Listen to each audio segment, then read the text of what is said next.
बिस्मिल्लाहिर्रहमानिर्रहीम। व्यूअर्स अस्सलाम वालेकुम। आप हमारा यूट्यूब चैनल देख रहे हैं, उम्मीद है आप खैरियत से होंगे। दो तीन इम्पोर्टेंट खबरें हैं, उसके साथ एक तो इमरान खान का जनाब तिब्बी मुआयना दोबारा हो गया। पिम्स में सख्त हिफाजती इंतजामात में उनको लाया गया। हशाश बशाश फिट फाट है जनाब, अल्लाह के फजल करम से, और मर्जी से इलाज करा रहे हैं। ये आपको बताना ज़रूरी था। उसके बाद ये जो रिहाई फोर्स है, ये जनाब अपनी मौत आप ही मरने जा रही है, क्योंकि जो पीटीआई के चेयरमैन है बैरिस्टर गौहर, उन समेत सब जो सीनियर रहनुमा हैं उन्होंने इसकी मुखालफत कर दी और इसको उन्होंने गैर आइनी और गैर कानूनी फोर्स करार दे दिया है। खुद पीटीआई ने करार दे दिया है। दूसरा जनाब जो वज़ीर आला खैबर पख्तूनख्वा हैं सुहेल अफरीदी, वो जनाब खुल खुला के जो मिलिट्री इस्टेब्लिशमेंट है उसके खिलाफ खड़े हो गए हैं और कहा कि उनका असल मुकाबला मिलिट्री इस्टेब्लिशमेंट से है। ठीक है जी। और उसके बाद फिर हम आपको कुछ बताएंगे कि ये जो ख्वारजियों के हमले हैं, जो खैबर पख्तूनख्वा की पुलिस है, इसके खिलाफ बहुत ज़्यादा बढ़ गए हैं। और आज भी कोहाट में एक कार्रवाई जो है वो हुई है, जिसमें 7 डीएसपी समेत 7 पुलिस एहलकार शहीद हो गए हैं। कोई इस्लाम, कोई दीन, कोई इनको रमज़ान मुबारक के तकद्दस का इन दहशतगर्दों को ख्याल नहीं है, जो कि ख़ुद को इस्लाम का ठेकेदार कहते हैं। बहरहाल जी, सबसे पहले आपको जो है वो बता दें कि इमरान खान का तिब्बी मुआयना जो है वो हुआ है पिम्स में, और हुकूमत ने खुद कहा था कि कोई चीज़ नहीं छुपाएंगे। तो इस तिब्बी मुआयने के बाद तकरीबन उनको लाया गया कोई 12:05 पे रात को, ठीक है, और 11 बजे वहाँ से उनको निकाला गया। तो सिक्योरिटी की वजह से ये रात का वक्त रखा जाता है। ये वज़ीर कानून आज़म वज़ीर तारा ने आज सरड में भी बताया कि उनकी सिक्योरिटी की वजह से रात का वक्त जो है उनको लाया जाता है। डॉक्टर्स की पूरी टीम थी और उसमें शिफा के डॉक्टर भी शामिल थे, जिन्होंने उनका तिब्बी मुआयना किया। गपशप भी करते रहे इमरान खान साहब। इसकी अब आपको कहानी जो है वो अंदरूनी कहानी बता देते हैं कि वो गपशप भी डॉक्टरों के साथ करते रहे, बड़े अच्छे मूड में करते रहे, कैसे हालात हैं और जनाब क्या चल रहा है। वो ज़रा डॉक्टर इसका क्या जवाब देंगे उसके बारे में, ठीक है। तो उनको भी वो तहरीक इंसाफ वाली, जब मैं था ये था तो हुकूमत में था तो क्या हुआ, अब क्या हो रहा है हॉस्पिटल में, क्या कैसे इलाज हो रहा है, कोई बेहतरी आई है नहीं आई, मुल्क की मईशत के बारे में भी डॉक्टरों से बातें करते रहे। अब आप ये अंदाज़ा करें, यानी कि उनको पता है। तो ये इलाज मुआवजे के दौरान वो गुफ्तगू, अब डॉक्टर हंस रहे थे, वो बेचारे एक डॉक्टर जो कि अपने प्रोफेशन से या जो उनका पेशा है, स्पेशलिटी है, वो उससे हट के अब वो मईशत की बातों का क्या जवाब देंगे।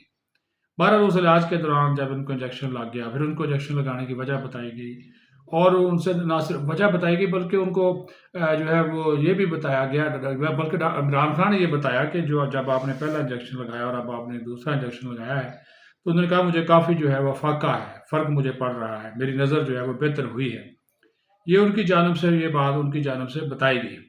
तो उससे जो है वो काफ़ी आप ये अंदाज़ा कर सकते हैं कि मामला जो हैं इनके, इमरान खान के, वो अब बेहतर बेहतर होने जा रहे हैं। तो इससे भी सूरत हाल जो है वो आपको खुद जो है वो पता चल जानी चाहिए।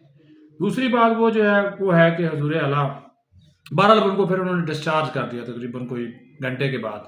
वो 2 बजे तक वो अपने सेल में वापस पहुंच चुके थे। वो बड़ा काफिला था, वीआईपी काफिला था वो, उसकी आपने वो देख भी ली होगी जो आती रहती है। तो वो एक वीआईपी काफिला था, उसके काफिले के साथ जो है वो आए और फिर वापस चले गए। तो बहरहाल जिस तरह मैंने आपको बताया कि उनका इलाज मुआवजा जो है वो कर दिया गया, और ये तमाम तर जो सूरत हाल है वो आपके सामने जो है वो मैंने रख दी है। और उसमें एक चीज़ जो है वो और भी है कि जो बाकी मामला चल रहे हैं, ये जिस तरह की चीज़ें हो रही हैं, उन चीज़ों में जो है वो आपको एक चीज़ जो है वो बड़ी इंपॉर्टेंट बतानी है कि ये जो डील शील वाली बातें हम करते रहते हैं ना, उसमें कोई इतनी सदाकत नहीं होती। असल में प्रॉब्लम ये होता है कि जब ये इस तरह की बातें, ये मुज़ाकरात वाला सिलसिला सामने आता है ना, तो बहुत से मामला जो है वो फिर नीचे दब जाते हैं। बहरहाल उनका इलाज हो रहा है, वो तसल्ली बख्श इलाज हो रहा है। उनकी वो फैमिली या उनके चेयरमैन जो है वो इस चीज़ को नहीं मान रहे, वो एक अलग कहानी है। वो कहते हैं हमारे डॉक्टर्स या शिफा इंटरनेशनल में इनको मुंतकिल किया जाए, वहाँ पे हमारे डॉक्टरों की मौजूदगी में इलाज किया जाए। वो तो पॉसिबल नहीं है, ज़ाहिर है। लेकिन जो इलाज उनका हो रहा है इससे वो काफ़ी जो है वो मुतमईन, मैंने आपको बता भी दिया कि हालात हाज़िरा के ऊपर वो उनसे गुफ्तगू करते रहे। बाकी जो मैंने आपको बताना था कि जो सुहेल अफरीदी हैं आला जो वज़ीर आला खैबर पख्तूनख्वा हैं, वो जनाब अब उन्होंने कल एक तकरीब में जो तलबा के सवालों के जवाब दिए हैं, उनसे गुफ्तगू हुई, तो उन्होंने कहा जी उनका मुकाबला जो है वो मिलिट्री इस्टेब्लिशमेंट से और किसी के साथ नहीं है। तो ये वही मिलिट्री इस्टेब्लिशमेंट है जिसके साथ चंद दिन पहले उन्होंने एक बड़ी अच्छी मीटिंग की थी और सूबे में अमन व अमान के क़याम, दहशतगर्दी के खात्मे और अवाम की फलाह बहबूद के लिए बातचीत की थी। उसमें कौमी सलामती के जो मशीर हैं, DJSI हैं, लेफ्टिनेंट जनरल आसिम मलिक साहब, वो भी मौजूद थे, वज़ीर दाखिला भी मोहसिन नकवी भी मौजूद थे, ये भी मौजूद थे, जिन्होंने उनके साथ बड़ी अच्छी मीटिंग की थी और कहा था कि ये चीज़ें उनको चाहिए और वफाक ने कहा था कि हम अब ये चीज़ें आपको देने के लिए बिल्कुल तैयार हैं। लेकिन अब वो जनाब उनकी सियासी मजबूरी है, वो जनाब अब मिलिट्री इस्टेब्लिशमेंट के ख़िलाफ़ खड़े हो गए हैं और उनके ख़िलाफ़ अल्लाह ने बगावत किया है। तो ये सीधी सी बात है कि मिलिट्री इस्टेब्लिशमेंट हो या रियासत हो, क्योंकि ये रियासत का हिस्सा है, तो आप उनसे लड़ नहीं सकते और अगर आप उनसे लड़ भी लेंगे तो फिर जनाब आपका जो है वो उनसे जीत नहीं सकते, रियासत से कोई मुकाबला नहीं है, कोई जीत नहीं सकता। तो इस वजह से जो वज़ीर आला हैं उनको चाहिए कि अपने सूबे में तो तवज्जो दें, रोज़ाना की बुनियाद पर वहाँ पे शहादतें हो रही हैं। कल जो था वो जनाब कर्क में आपने देखा कितना अफसोसनाक वाक़या हुआ, ये फितना अल खारज ने जनाब वो FC किला पर क्वाडकाप्टर हमला किया, एम्बुलेंस पर जो फायरिंग की उसमें 3 शहीद हो गए, फिर उसके साथ साथ 6-7 ज़ख्मी हैं। आज इन्होंने कोहाड़ में हमला किया, ठीक है, वहाँ पे DSP समेत 7 जो है वो पुलिस एहलकार शहीद हो गए, जो मुतअद्दिद ज़ख्मी हैं। तो ये आप देख लें, इसकी तरफ तवज्जो नहीं देते, वो लड़ाई लड़नी है जी। आज वो इधर आकर बैठे हुए थे सुप्रीम कोर्ट के बाहर, एहतजाजी कैंप आप सुप्रीम कोर्ट के बाहर धरना देते हैं, उधर एहतजाज करते हैं, फिर चले जाते हैं। तो सूबे में अमन अमान का क़याम जो है वो उनकी तरजीह नहीं रहा, कुछ और उनकी जो है वो तरजीहात जो हैं वो बन गई हैं। तो उससे आप अंदाज़ा कर सकते हैं कि इनकी जो है तरजीहात हैं वो क्या हैं। फिर वो कह रहे थे जी मैंने रिहाई फ़ोर्स बनानी है, वो रिहाई फ़ोर्स तो बन नहीं सकती। मैंने पहले भी आपसे कहा था, अब उनकी अपनी पार्टी के अंदर से भी इस बारे में आवाज़ें उठना शुरू हो गई, बबांगे दोहल आवाज़ें आई हैं। बैरिस्टर गौहर जो कि पार्टी के चेयरमैन, उन्होंने कहा जी मैं कतई तौर पर बतौर चेयरमैन इस चीज़ की इजाज़त नहीं दूंगा कि ये रिहाई फ़ोर्स बनाई जाए। ये जो रिहाई फ़ोर्स है ये बिल्कुल कायदे और कानून और आइन के ख़िलाफ़ होगी और इसको अस्करियत पसंदी के ज़ुमरे में लाया जा सकता है और उसके ऊपर पाबंदी लग सकती है। तो ये बड़ा मुश्किल मरहला हो जाएगा। अगर आपने बनानी है तो कोई सियासी जो है वो तहरीक या सियासी कोई ग्रुप बना लें, इस तरह की कोई, उन्होंने कहा कि वो कर लें, लेकिन आप ये अगर इस तरह का काम करेंगे तो ये बड़ा मुश्किल में पड़ जाएगा। इसमें उनके साथ असद कैसर हैं, वो भी उनके साथ पुराने पार्लियामेंटेरियन साबिक स्पीकर रह चुके हैं, वो भी इस चीज़ के हामी हैं कि ये रिहाई फ़ोर्स जो आपने बनानी है, इस तरह का वो उसको मुसल्ला करना, उसकी भर्ती करना, ये उन्होंने कहा बड़ी मुश्किल इससे हो जाएगी।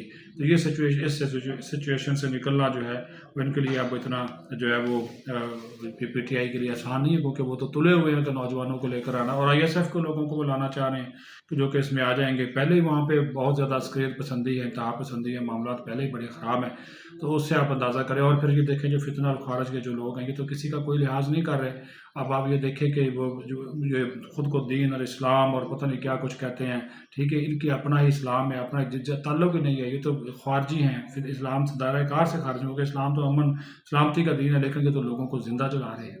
एम्बुलेंस ज़मान जंग भी लगी हो ना, तो एम्बुलेंस मरीजों को लेकर जा रही हो तो उसका भी तहफ़्फ़ुज़ किया जाता है। इसराइल जो है वो फ़लस्तीनियों को जाने वाले जो जो ज़ख्मी होते थे उनको निशाना बनाता था। ये तो इसराइल की तरह कार्रवाइयाँ करने शुरू कर दी है। कोई ना शर्म है, ना हया है, ना इनके अंदर कोई गैरत है। और वो भी पख्तून लोग थे जिनको इन्होंने निशाना बनाया। वैसे तो कहते हैं जी खैबर पख्तूनख्वा के जो लोग यहाँ पे सूबा है, यहाँ से फोर्सेस वापस जाएँ, मकामी लोग हैं, उनके हकूक़ नहीं दिए जा रहे, ये है, वो है, फलाँ है, उन्हीं लोगों को ये निशाना बना रहे हैं। ये कर्क में जितने भी FC के लोग जो है वो शहीद या ज़ख्मी हुए, सबके सब खैबर पख्तूनख्वा से इनका ताल्लुक था।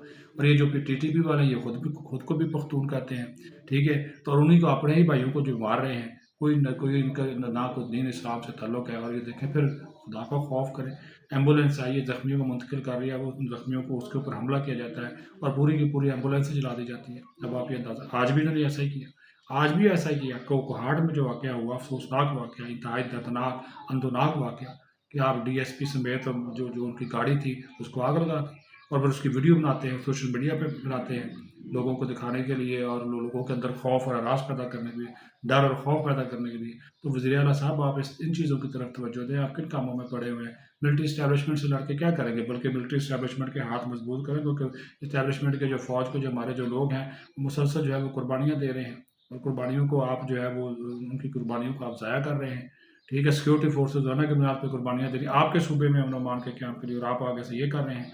تو اس چیزوں کو ذرا سوچیے، مہربانی کیجیے، رمضان المبارک ہے، یہ کس طرح کے چکروں میں آپ پڑ کے احتجاج کریں، قانون اور آئین کے مطابق کریں، ٹھیک ہے جی۔ اور ہماری حکومت کی طرف سے تو اعلان کیا گیا کہ ایک ایک شہید کے خون کا بدلہ جو ہے وہ لیا جائے گا، اور اب وہ صرف جنازے نہیں اٹھائیں گے بلکہ جن لوگوں نے یہ کیا ہے ان لوگوں کو کیفر کردار تک جو ہے وہ لازمی طور پر جو ہے وہ پہنچایا جائے گا۔ اپنا خیال رکھیں، پاکستان زندہ باد۔